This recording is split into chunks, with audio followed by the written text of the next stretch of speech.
Welcome to everyday cooking. பொதுவாக முட்டை சேர்க்குற கேக்கில் முட்டையை நல்லா அடிச்சிட்டிங்கனாலே சாஃப்டாக வந்துடும். அப்போது முட்டை சேர்க்காம கேக் எப்படி சாஃப்ட் ஆக்குறது?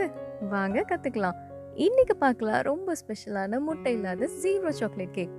முதல்ல நம்ம ஜீப்ரா கேக் ரெடி பண்ணிடலாம். அதுக்கப்புறம் பட்டர் க்ரீமுக்கு போகலாம். ஜீப்ரா கேக்குக்கு 1 கப் சர்க்கரை எடுத்து மிக்ஸி ஜாரில் போட்டு பொடி பண்ணிக்கோங்க. இதுதான் நம்மளோட ஐசிங் சுகர். அடுத்ததாக ஒரு பவுல் எடுத்துக்கோங்க. அதில் 1 கப் பாலை சேர்த்துட்டு இந்த பொடிச்சு வச்சிருக்கிற சர்க்கரையும் ஆல்ரெடி பொடி பண்ண சர்க்கரைங்கிறதுனால இது ஈஸியாக கரைஞ்சிரும். இதில் 3/4 கப் ரீஃபைண்ட் ஆயில் சேர்க்கணும். இதை நல்லா கலந்து விட போகிறோம். அதாவது இங்கே பாலும் எண்ணெயும் தனித்தனியாக நிற்குது இல்லையா?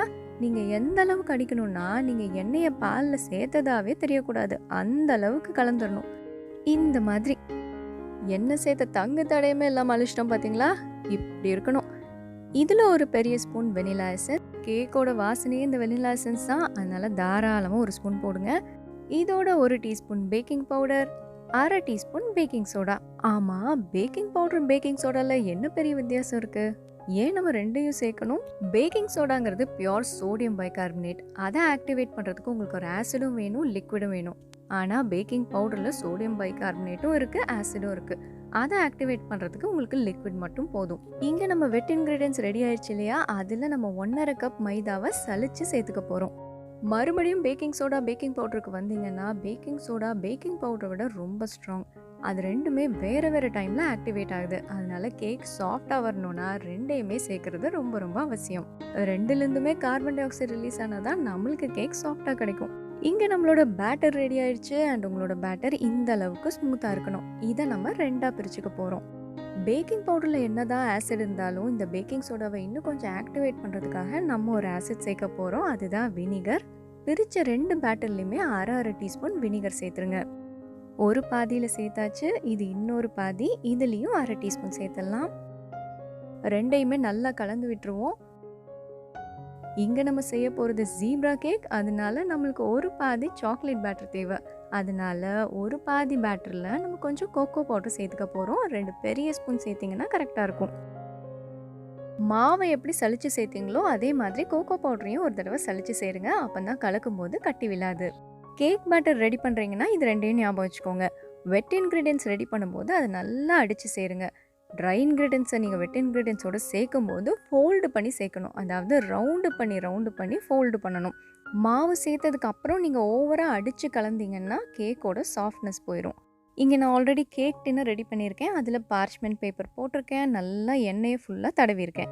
உங்ககிட்ட கேக் டின்னர் இருந்தால் அதை யூஸ் பண்ணுங்கள். இல்லை அலுமினியம் பாத்திரமோ இல்லை சில்வர் பாத்திரமோ யூஸ் பண்ணுங்கள். அதே மாதிரி பார்ச்மெண்ட் பேப்பர், அதாவது பட்டர் பேப்பர் இல்லைன்னா A4 ஷீட்டில் நல்லா எண்ணெயை தடவிட்டு அதை கூட யூஸ் பண்ணிக்கலாம். ஜீப்ரா கேக் இந்த மாதிரி தான் டிசைன் பண்ணணும். சாக்லேட் பேட்டரையும் வெனிலா பேட்டரையும் மாற்றி மாற்றி ஊற்றிட்டே வாங்க.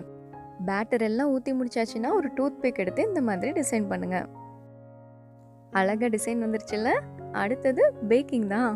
இன்றைக்கி நம்ம இதை குக்கரில் பேக் பண்ண போகிறோம். ஏதாவது ஒரு கிண்ணம் வச்சு குக்கரில் ரைஸ் பண்ணி இந்த பாத்திரத்தை வைங்க. இது கொஞ்சம் ஈவனாக குக்காக ஹெல்ப் பண்ணும், அவ்வளோதான். மித்தபடி நீங்கள் குக்கர்லேயே உள்ளே ஊற்றி சிம்மில் வச்சாலும் கேக் ரெடி ஆகிடும். குக்கர் சூடானதும் லோ ஃப்ளேமில் வச்சிங்கன்னா கிட்டத்தட்ட 1 மணி நேரம் ஆகிடும் இது ரெடியாக. அவனில் வைக்கிறதா இருந்தால் 180 டிகிரி செல்சியஸ் ப்ரீ ஹீட்டட் அவன் 45லேருந்து 50 நிமிஷம். எப்போவும் கொஞ்சம் ஆற விட்டுட்டு கேக்கை வெளியில் எடுங்க. உங்களுக்கு எடுக்கிறதுக்கு ஈஸியாக இருக்கும்.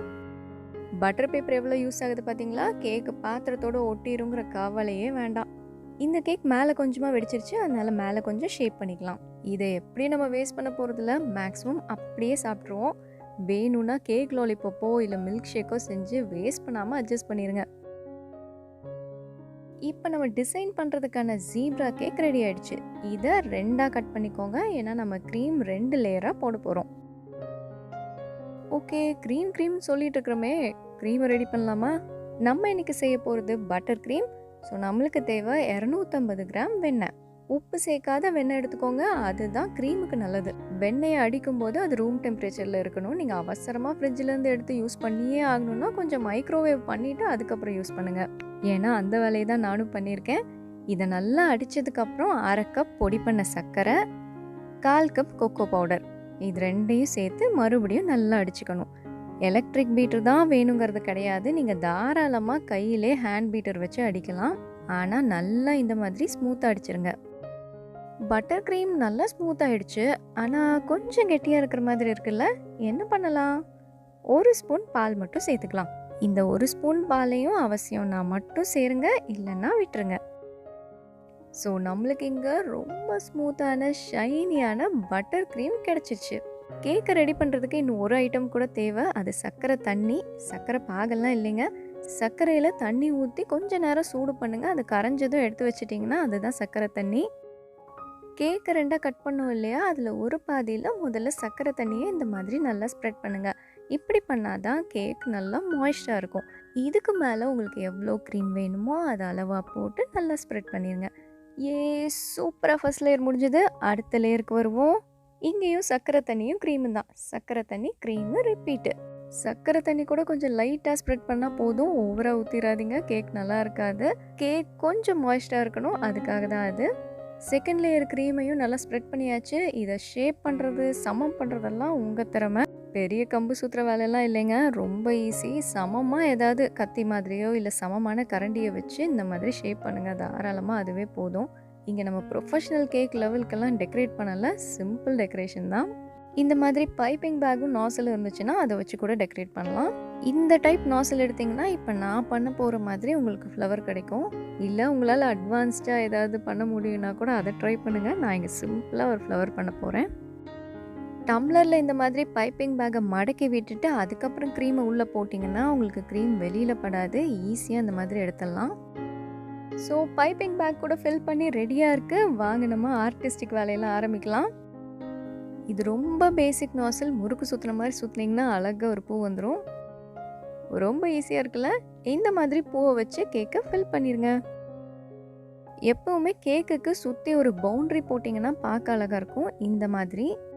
ஸோ பூவும் முடிஞ்சுது, பவுண்ட்ரியும் முடிஞ்சுது. இதுக்கு மேலே வேணும்னா இந்த மாதிரி குட்டி குட்டி ஸ்வீட் பால்ஸ் வச்சுக்கலாம்.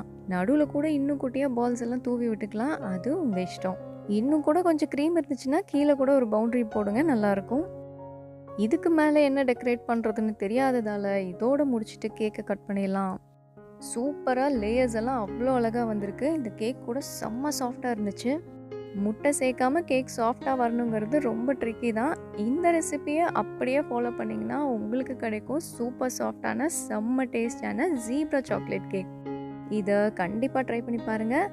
இந்த ரெசிபி உங்களுக்கு பிடிச்சிருக்குன்னு நம்புகிறோம். வேறொரு இன்ட்ரெஸ்டிங்கான ரெசிபியோட உங்களை சந்திக்கிறோம். எங்கள் வீடியோஸ் எல்லாம் பிடிச்சிருந்தா லைக் பண்ணுங்கள், ஷேர் பண்ணுங்கள், கமெண்ட் பண்ணுங்கள் அண்ட் மறக்காமல் எங்கள் சேனலுக்கு சப்ஸ்கிரைப் பண்ணுங்கள்.